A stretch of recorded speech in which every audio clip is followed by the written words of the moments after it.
তো অ্যানেস্থেশিয়া দিয়ে তারপরে তারা এন্ডোস্কোপি করে দেখলো আমার খাদ্যনালী হচ্ছে একদম পুরা ঘা হয়ে গেছে, অর্থাৎ বিভিন্ন জায়গায় জায়গায় এই অবস্থা। এবং ওইটা যদি কন্ট্রোলে না রাখা হয় অথবা ঘা যদি বিনাশ না করা হয় তাহলে ওইটা হয়তো ক্যান্সারের দিকেও যাইতে পারে, কারণ এগুলোর থেকে তো আস্তে আস্তে শুরু। পরে ডাক্তার কি করলো, আমি মেডিকেলে থাকবো 5 দিন ভর্তি, এবং 5 দিন আমি কোনো খাবার খাবো না, আমার গলা দিয়ে কিছু নামবে না। রোজায় যেহেতু আমরা পানি খাইতেছি না, তাই অবশ্যই আমাদের মাস্ক পরা উচিত, যেন বড় বড় ডাস্ট পার্টিকেল গুলা আমাদের খাদ্যনালী অথবা লাংসকে এফেক্ট না করে। আর যদিও আমি কোনো ডক্টর না, কিন্তু একজন বাইকার হিসেবে বললাম আর কি, কারণ আমাদের সারাদিনই হচ্ছে বিভিন্ন জায়গাতে রাইড করা লাগে এবং দিনের অনেক সময় হচ্ছে রাস্তায় কাটানো লাগে।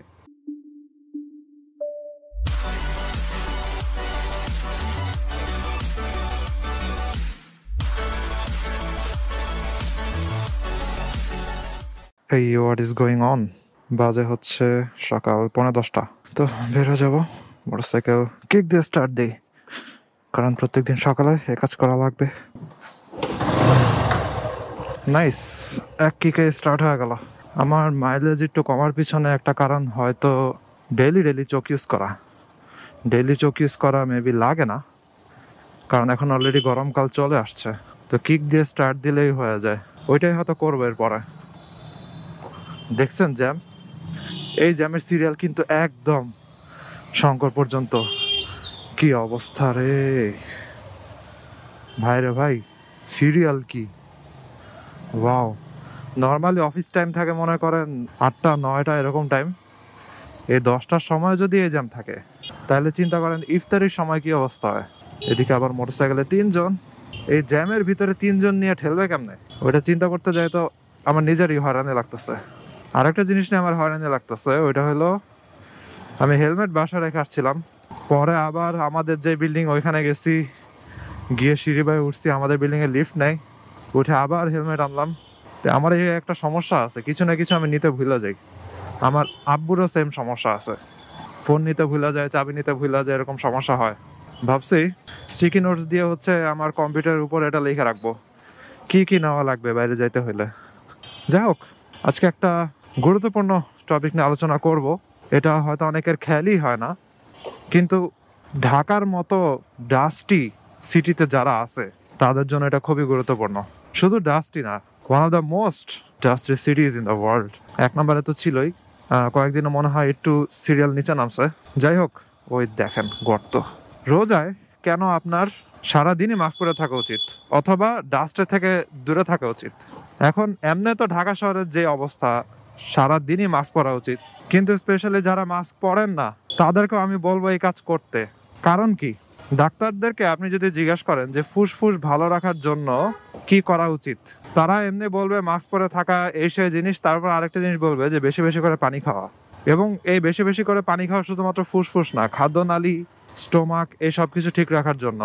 এখন রোজার সময় সারাদিন আপনি পানি না খায় আছেন, সো তখন যে জিনিসটা হয়, এই যে আমরা নাক দিয়ে মুখ দিয়ে বাতাস নিতেছি, এই বাতাসে তো প্রচুর পরিমাণে ডাস্ট পার্টিকেল। আর ঢাকা শহর তো হচ্ছে ওয়ার্স্ট। বিদেশের মানুষরা বলে ঢাকার মানুষদের উচিত ঘরে বসে থাকা মাস্ক পরা। তো এই ডাস্ট পার্টিকেল গুলা হচ্ছে আপনার লাংস, তারপরে আপনার খাদ্যনালী, এগুলার প্রাচীরে লেগে থাকে, এবং পানি খাইলে এই খাদ্যনালী প্রাচীর মোটামুটি হচ্ছে ক্লিন হয়, পরে লেগে থাকা ডাস্টগুলা চলে যায়, পাকস্থলীতে চলে যায়, পরে ওগুলা হচ্ছে হজম প্রক্রিয়ার ভিতরে ঢুকে যায়। এখন আপনি যদি রোজার মধ্যে এমনি খোলামেলা থাকেন আর বেশি পরিমাণে হচ্ছে ধুলাবালি নাক দিয়ে টানেন, তাহলে যেটা হবে আপনার ডাস্ট পার্টিকেল গুলা, এগুলো তো ক্লিন হইতেছে না খাদ্যনালী থেকে, কারণ আপনি সারাদিন পানি না খায় আছেন। তো ওইটা হচ্ছে সারাদিন জমে থাকবে, জমার কারণে আপনার খাদ্যনালীর প্রাচীর অথবা ফুসফুসের প্রাচীর এগুলো ড্যামেজ করতে পারে। আমার নিজেরই একটা কাহিনী হয়েছিল, আমি বলি। ক্লাস 9-10-এ ওরকম দিকে ছিলাম হয়তো, তখন আমি কিছু গিলতে নিলে খালি ব্যথা করতো, পরে এটা যাইতেছে না। এখন তো খুবই বিরক্ত, কি ব্যাপার, কিছু গিল দিতে নিলেই খালি ব্যথা করতেছে গলায়। পরে হচ্ছে ডাক্তার দেখাইছি, ডাক্তার এন্ডোস্কোপি দিল। তো এন্ডোস্কোপির আবার 2টা পার্ট আছে, একটা হচ্ছে জ্ঞান ছাড়া আর একটা হচ্ছে জ্ঞান সহ। জ্ঞান ছাড়া এন্ডোস্কোপি, ওটাতে একটু টাকা বেশি লাগে, কিন্তু তারপরে যেহেতু আমি ছোট মানুষ তাই আমাকে ওইটাই করতে দিছে। তো অ্যানেস্থেশিয়া দিয়ে তারপরে তারা এন্ডোস্কোপি করে দেখলো আমার খাদ্যনালী হচ্ছে একদম পুরা ঘা হয়ে গেছে, অর্থাৎ বিভিন্ন জায়গায় জায়গায় এই অবস্থা। এবং ওইটা যদি কন্ট্রোলে না রাখা হয় অথবা ঘা যদি বিনাশ না করা হয় তাহলে ওইটা হয়তো ক্যান্সারের দিকেও যাইতে পারে, কারণ এগুলোর থেকে তো আস্তে আস্তে শুরু। পরে ডাক্তার কি করলো, আমি মেডিকেলে থাকবো 5 দিন ভর্তি, এবং 5 দিন আমি কোনো খাবার খাবো না, আমার গলা দিয়ে কিছু নামবে না, শুধুমাত্র স্যালাইনের ভিতর দিয়ে গ্লুকোজ, মেডিসিন এই সব কিছু হচ্ছে পাঠানো হইতো। 5 দিন ধরে আমি না খাওয়া থাকতাম। মেডিকেলের সামনেই ছিল হচ্ছে স্টার কাবাব, আর কি রাস্তার অপোজিটেই, ওই যে ধানমন্ডি রাভানি মাঠের যে স্টার কাবাব, তো ওইখান থেকে হচ্ছে খাবারের স্মেল আসতো খালি, তখন আমার খারাপ লাগতো অনেক যে ওফ কিছু খাইতে পারতেছি না। কিন্তু জিনিসটা হচ্ছে মেডিসিনের ভিতরে এমন জিনিসও থাকতো যেটার কারণে হচ্ছে খিদা লাগতো না। ওরে রে, কি যে চিপার মধ্যে পড়ছি ভাই রে ভাই, এত যে আমি 10টা বাজে, হ্যাঁ কিছু করার নেই।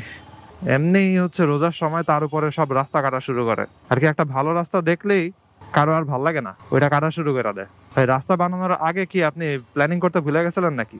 প্রত্যেকটা জায়গাতে সেম জিনিস দেখি, কিন্তু মেইন রোডে তো এরকম না। মেইন রোড তো কাটতে দেখি না বারবার, এই ভিতরের রাস্তাগুলোই খালি কয়দিন পর পর কাটে কাটে কাটে হুদাই। হোয়াটএভার, আমি 5 দিনে মেডিকেলে ভর্তি ছিলাম, তারপরে হচ্ছে ওই ঘাগুলা শুকাইছে এবং স্যালাইনের মাধ্যমে তো মেডিসিন ঢুকছে। 5 দিন পরে দেখা গেছে যে আমার আর কোনো সমস্যা নেই, সব ঠিক হয়ে গেছে। তো এই সেম জিনিসটা কিন্তু আপনারও হতে পারে রোজার সময়, যেহেতু এখন ঢাকাতে ডাস্ট প্রচুর এবং আপনি পানিও খাইতেছেন না এই কারণে। আর আমরা যে ফাস্টিং করতেছি এখানে তো হচ্ছে পানি খাওয়া পুরোপুরি বন্ধ, কিন্তু আরেক ধরনের ফাস্টিং আছে যেটা হচ্ছে ওয়াটার ফাস্টিং বলে। ওইটা হচ্ছে 48 ঘন্টা 72 ঘন্টা এরকম করে মানুষ ফাস্টিং করে। তবে ওই ফাস্টিং এর নিয়ম হচ্ছে যত বেশি পরিমাণে পারা যায় হচ্ছে পানি খাওয়া, কিন্তু অন্য কোনো ধরনের কিছু খাইতে পারবে না। তো ওইটা করলে হচ্ছে রোগ প্রতিরোধ ক্ষমতা, অ্যান্টিবডি এগুলো আরো স্ট্রং হয়, কিন্তু পানি খেতে পারবে আর কি, প্রচুর পরিমাণে পানি খায়। তো পানি খাওয়ার কারণে খাদ্যনালীর পাকস্থলিতে ওরকম কোনো ঝামেলা হয় না। বাট রোজায় যেহেতু আমরা পানি খাইতেছি না, তাই অবশ্যই আমাদের মাস্ক পরা উচিত, যেন বড় বড় ডাস্ট পার্টিকেল গুলা আমাদের খাদ্যনালী অথবা লাংসকে এফেক্ট না করে। আর যদিও আমি কোনো ডক্টর না, কিন্তু একজন বাইকার হিসেবে বললাম আর কি, কারণ আমাদের সারাদিনই হচ্ছে বিভিন্ন জায়গাতে রাইড করা লাগে এবং দিনের অনেক সময় হচ্ছে রাস্তায় কাটানো লাগে। সো যেহেতু আমরা ঘরের ভিতরে নাই, এমনি তো ঘরের ভিতরেও ডাস্ট ঢাকা শহর, আর ঘরের বাইরে তো আরো বেশি, আর রাস্তায় হচ্ছে সবচেয়ে বেশি। সো যেহেতু আমাদের সারাদিন যায় রাস্তায়, বাইকারদের কি যে বলতেছিলাম তাই ভুলে গেছি। রিক্সাটা আমার তো ওভারটেক করতে দিলই না, আমি যখনই হচ্ছে হর্ন দিয়ে ওভারটেক করতে নিই তখনই ও ডাইনে চলে আসে, অথচ বামে কিছুই নেই, ইচ্ছা করে এই কাজটা করতেছে বারবার।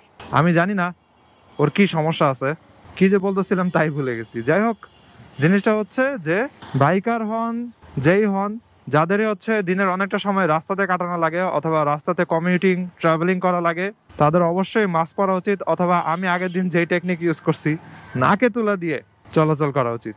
আর আমি নিজে এমনি তো মনে করেন জন্মের থেকে এখন পর্যন্ত এই ঢাকাতেই, 26-27 বছর হয়ে গেছে এই ঢাকার ধুলা খাইতাছি, তাই বলা যায় ফুসফুসের অর্ধেক অলরেডি শেষ, এইটুক অ্যাজিউম করে নেওয়া যায় আর কি।